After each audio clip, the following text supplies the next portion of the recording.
ketika situasi menjadi sangat sulit, maka hanya mereka yang tangguh yang bisa melewati. Dan saya selalu ingat kalau udah sulit, berat gitu, saya ingatkan diri sendiri.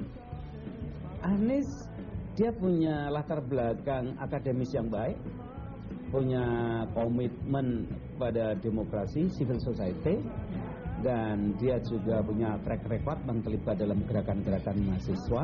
Dia juga di luar struktur partai, di luar birokrasi, sehingga Anies dan lingkungannya ini memberikan ruang bagi generasi baru yang membutuhkan kebebasan berekspresi.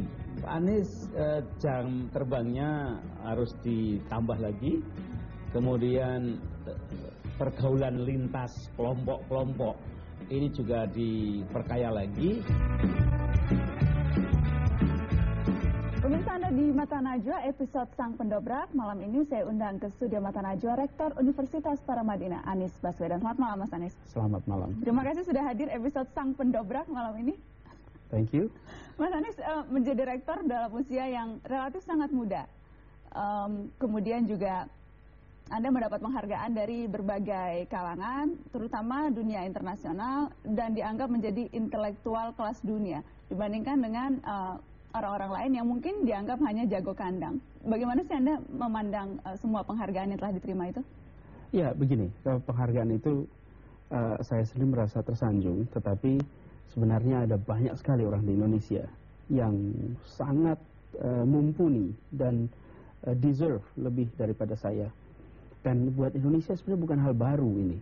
Kalau kita lihat para pendiri republik ini, eksistensi mereka diakui bukan saja di Indonesia, tapi mereka dianggap sebagai pemikir, pejuang Asia. Kita sebut nama dari mulai Soekarno, Hatta, Syahrir, Natsir, sebutlah semua nama-nama itu.